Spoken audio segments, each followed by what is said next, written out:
Já está aí na tela de vocês a aula, a segunda parte da cinemática, né? A gente vai se dedicar apenas ao estudo dos gráficos, né? Ou ao conhecimento, à discussão a respeito dos gráficos. Claro, começando com os gráficos do MRU, ok? O movimento retilíneo uniformemente variado. Vocês já devem imaginar que ele é um movimento mais simples, né? Então ele vai ter uns gráficos mais simples, não é? Agora você já deve também imaginar lá no sorvetão, que é uma equação quadrática, uma equação de Bhaskara, qual vai ser o gráfico dele? Se eu for ter um gráfico ali, vai ser um gráfico de uma parábola, né? Tá bom? Então, o primeiro gráfico que nós podemos destacar do MRU é um gráfico que não tem muita utilidade para nós, é o gráfico de velocidade por tempo. Então, ele é o gráfico da função constante, né? Não sei se vocês já estudaram isso em matemática, né? Esse é um gráfico de uma chamada função constante. É uma reta horizontal. Por que ele é o gráfico da função constante? Porque a velocidade é constante no MRU. Não é? Ela não varia. Então, a velocidade é isso aí.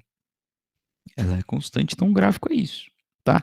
Se eu tiver uma velocidade positiva, está aqui. Velocidade negativa vai estar abaixo do zero. Tá? O que a gente tem, então, como eu disse para vocês, é um gráfico que não tem muita utilidade para nós, né? Até, inclusive, aqui no próximo slide, ele vai dizer que o gráfico, que a área abaixo do gráfico de velocidade por tempo é igual o ΔS. Mas isso é óbvio que é, né? Não precisava ser um gênio para descobrir por quê. Como é que você calcula a área dessa figura aí, né? Não sei se você sabe, essa figura é um retângulo. Como é que se calcula a área? Base vezes altura. Então, quem é a base? A base é o ΔT. Quem é a altura? É o V. Então, calcular a área é fazer V vezes ΔT. Agora, V vezes ΔT, lembra da equação da velocidade média?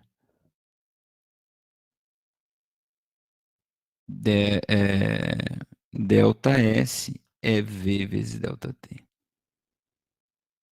Tá? Então, é claro que a área é igual ao ΔS, né? É o deslocamento que ele fez. Esse Nzinho aqui em cima, ó, do sinal de igual, significa numericamente igual. Por que numericamente igual? Porque eu não posso falar que uma distância é igual a uma área. Fisicamente isso está incorreto. Uma distância é uma distância, uma área é uma área. Como é que essas duas coisas podem ser igual? Né? Então, eu coloco aquele nzinho para dizer que eles têm o mesmo valor, têm o mesmo módulo. Então eles são numericamente iguais. Tá bom? Um gráfico que é um pouquinho mais interessante aqui dentro do MRU é o gráfico da posição com o tempo, né? Tá? Então, como vocês sabem, é uma função afim. Um gráfico de função afim vocês devem ter estudado. Então, aqui eu tenho ó, uma função crescente. Aqui eu tenho uma função decrescente. Tá? Quem que determina isso aqui, ó, se ela é crescente ou decrescente? A velocidade. Lembra que velocidade, como lá na matemática, era a mesma coisa? Ó, a velocidade é o coeficiente angular da reta. Né? Pensa no sorvete. Ó, é a constante que multiplica o x, ou o nosso t aqui. E esse cara define se a função é constante, é crescente ou decrescente. Tá certo? Então, quando V é positivo, você tem uma função crescente, V é negativo, você tem uma função decrescente. O S0 vai ser onde ele vai cortar o eixo.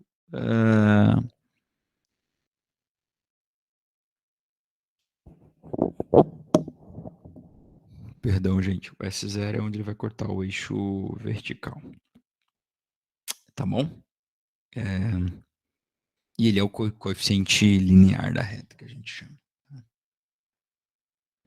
Então, a gente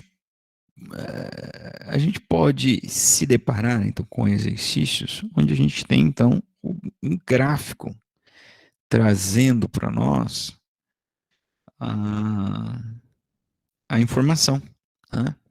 Isso é uma coisa que eu falo que o Enem gosta muito de fazer, né? Gráfico, gráfico e tabela. E que a gente precisa ter esta, esta habilidade em ler um gráfico e ler uma tabela. Quando eu falo ler, é da mesma forma que eu falava para ler o enunciado. Ler é extrair informação. Saber ler o que ele me diz, né? Entender o que ele me diz. Tá certo? Então, olha aí, por exemplo, esse exercício número 1. Um gráfico a seguir representa a função horária dos espaços de um móvel em uma trajetória retilínea em movimento uniforme. Com base nele, determine a velocidade e a função horária deste móvel. Tá? Cara, eu tenho informação aqui que não está escrita no enunciado, entendeu? É a diferença. Então, por exemplo, olha, o gráfico está cortando aqui o eixo vertical. Então, esse cara eu já sei que é o S0. Então, já posso colocar aqui, ó, S0, 50 metros. E eu sei que no instante, depois de um transcorrer 10 segundos, ou no instante 10, ele estava na posição 250. Pronto, isso é suficiente para eu calcular a velocidade do corpo e o que mais for necessário fazer. Tá, ó, eu tenho. Perdão, gente. Desculpa. Eu tenho a posição inicial, a final e o delta T. Simples, a diferença é que ele não está na forma de texto, né? Ou, né? Sei lá, está na forma de um gráfico, né? É uma forma de se dizer através de uma imagem.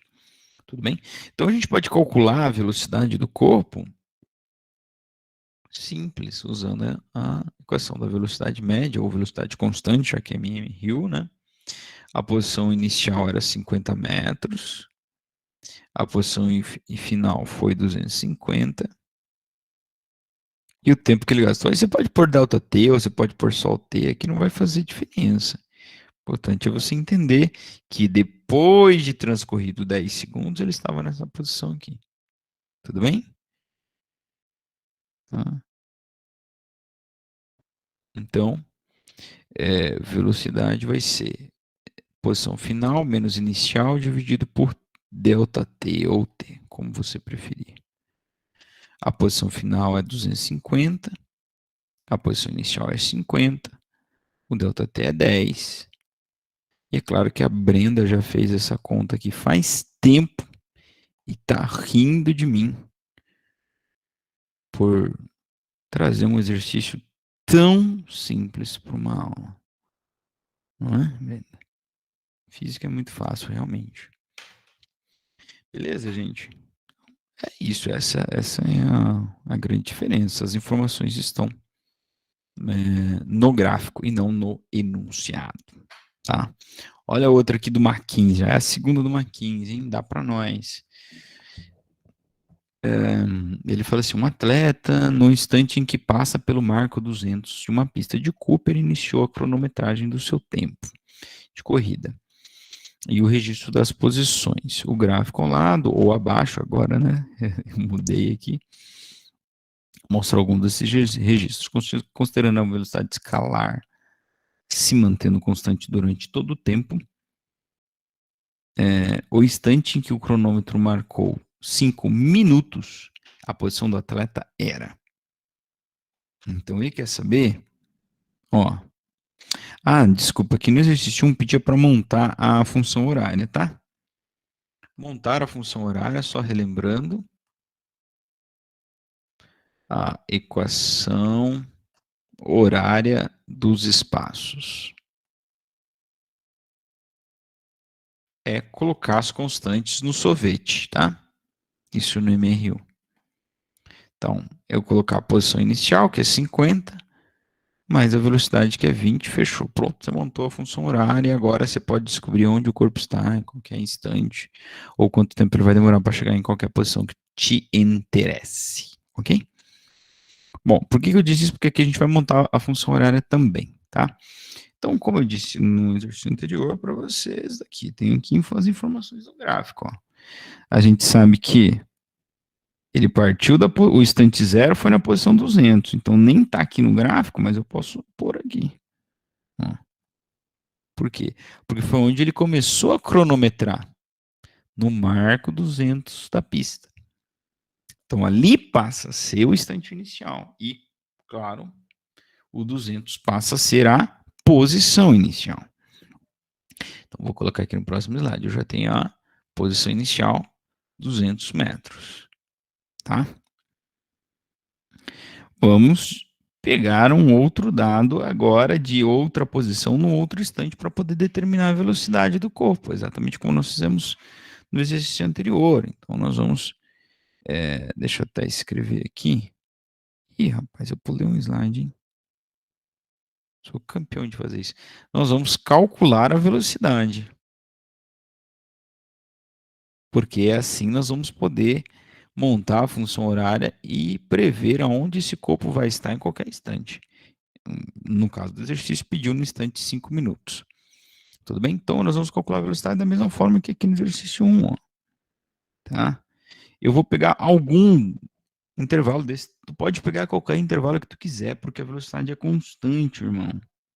Tá? Constante, cara. Então, qualquer um que tu quiser, tu pode pegar. Eu vou pegar o primeiro aqui, ó, porque ele já tá bem nítido para mim, que no instante 5 segundos, a posição dele era 215. Então, se eu pegando esse par de informação, que o gráfico tem vários, né? Eu posso descobrir quem é a velocidade, ó. Posição inicial 200 e ele estava na posição, ele estava na posição 215 metros no instante, no instante 5 segundos. Tá? Então, de novo, vou para a equação aqui da velocidade. A Brenda já calculou, que é muito fácil isso aqui. 215 menos 200 dividido por 5 é o mesmo que 15 dividido por 5, que assim como a impressora que acaba a tinta, eu tenho a leve impressão que dá 3 metros por segundo. Tá? Então, como eu tenho a posição inicial e a velocidade, eu vou montar a função horária. Para esse cara, eu vou montar a equação horária dos espaços. E aí vou determinar o que ele quer. E claro que tu podia fazer isso de outras formas, tu podia fazer isso bem mais rápido do que eu estou fazendo, né? Eu estou querendo usar as propostas aqui do conteúdo que nós estamos estudando ao máximo, né? Então, pois eu vou montar aqui o meu sorvete para esse senhorzinho correndo aí, tá? Então, o que é montar o sorvete? É colocar a posição inicial, 200, e a velocidade. Ponto. Tá aí. Agora, o que o exercício quer? Agora nós chegamos no que ele quer. Ele quer qual é a posição no instante 5 minutos. Tá? Bom, é só substituir o tempo no lugar o valor do tempo no lugar do t e calcular o s. Agora, é claro, óbvio, nítido, flagrante, que a gente não pode usar o tempo em minutos, não é? Vocês já sabiam disso, não sabiam? Já estavam espertinhos. Então, nós precisamos converter esse tempo para segundos. Como é que a gente faz isso? Multiplica por 60, né? Cada minuto tem 60 segundos. Então, 5 minutos vai ter 300 segundos. Certo? E agora, então, a gente pode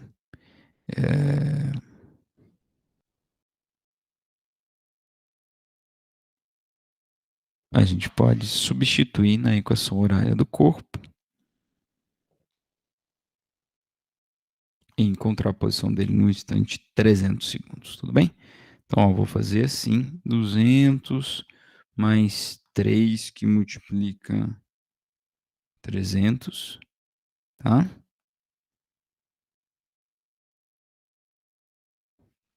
Então vai ficar assim, fazendo a multiplicação primeiro, né? Dá 900 mais 200, 1.100 metros. Certo? Roberto. Beleza, Tereza?